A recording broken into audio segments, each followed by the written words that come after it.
अंबेडकर अंबेडकर अंबेडकर इतना नाम अगर भगवान का लिया होता तो 7 जन्मों तक स्वर्ग मिलता। ये बात संसद सत्र में बोली है गृह मंत्री अमित शाह ने, और इस लाइन ने पूरे देश की राजनीति को भड़का दिया है। हालांकि ये पूरी बात नहीं है। शाह ने सिर्फ इतना ही नहीं कहा था, उसमें और भी काफी कुछ था। पर विपक्ष को मुद्दा चाहिए होता है और मुद्दा लपक भी लिया गया। पूरे वीडियो में से सिर्फ इतना पार्ट काट कर सोशल मीडिया पर पोस्ट किया गया। देखते ही देखते वीडियो वायरल भी हो गया। वीडियो वायरल हुआ तो अमित शाह के इस्तीफे की मांग भी तेज हो गई। मैं पुरानी कहानी पर ज्यादा बात नहीं करूंगा वरना वीडियो लंबा हो जाएगा। आप हमारे इस वीडियो में सब कुछ देख सकते हैं। अभी रिसेंट मुद्दे पर बात कर लेते हैं। अब बात इतनी बढ़ गई थी तो गृह मंत्री का सफाई पेश करना भी लाजमी था। इसके लिए अमित शाह ने एक प्रेस कॉन्फ्रेंस बुलाई और सारी बातों को स्पष्ट तरीके से सबके सामने रखा। उन्होंने कहा कि मेरी बातों को तोड़ मरोड़ कर पेश किया गया है। नहीं, सिर्फ मुझ पर नहीं, कई बार प्रधानमंत्री जी के लिए भी इस प्रकार के प्रयास किए। चुनाव के वक्त मेरे लिए भी किया था, फिर से एक बार कर रहे हैं। मगर मैं इसीलिए आज आप सबके सामने आया हूं।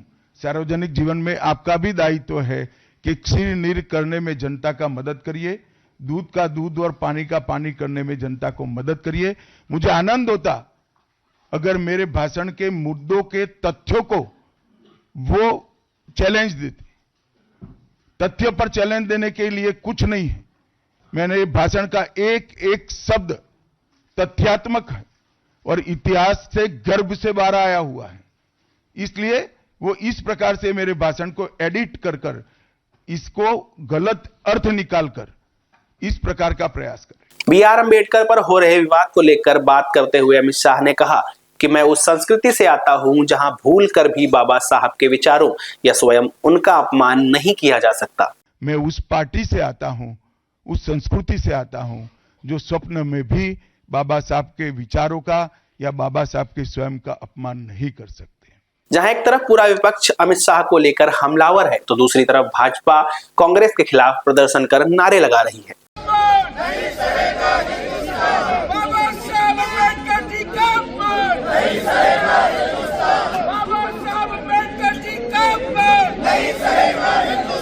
जब से ये विवाद शुरू हुआ तब से ही बीजेपी और भाजपा प्रेसिडेंट के ट्विटर हैंडल से लगातार बी.आर. अंबेडकर से जुड़ी हुई कई पोस्ट की गई, जिसमें कथित तौर पर यह दिखाने की कोशिश की गई कि कैसे कांग्रेस ने बाबा साहब का अपमान किया।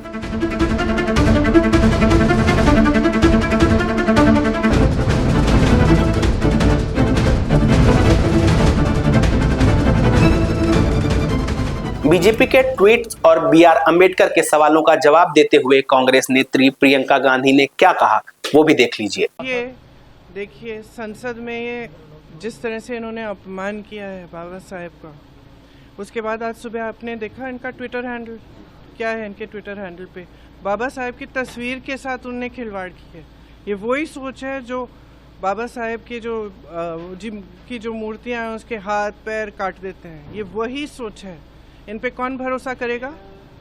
ये कहते हैं आरक्षण को ये ख़त्म नहीं करना चाहते, संविधान को बदलना नहीं चाहते, तो क्या कर रहे हैं? बेसिक रिस्पेक्ट होती है ना, इंग्लिश में कहते हैं बेसिक रिस्पेक्ट। एक आदर जो होना चाहिए वो आदर ही नहीं है। ये संविधान के निर्माता हैं, उनके बारे में आप ऐसा कह रहे हैं। भारत में आइडियोलॉजी को लेकर डिबेट चलती रहती है। कोई कहता है मुझे वो पसंद है तो कोई कहता है मुझे ये पसंद है। पर जितना मुझे समझ में आता है कुछ लोग ऐसे भी हैं जिनके कार्यों से देश के हर तबके को फायदा हुआ है। अगर पॉलिटिकल पार्टीज उन महापुरुषों को लेकर देश में एक राजनीतिक अखाड़ा बनाना चाहती हैं तो हमें ऐसी पॉलिटिक्स नहीं चाहिए और ना ही ऐसे नेता चाहिए। देश में सौहार्द रहेगा तो हम खुद ब खुद विकास करेंगे, पर अगर हम सिर्फ लड़ते रहेंगे तो बाजी कुर्सी वाले मार ले जाएंगे। तो अब आपको समझना है कि हमें लड़ना है या खुशी खुशी भारत से कुरीतियों और मतभेदों को भगा देना है। चॉइस आपकी है।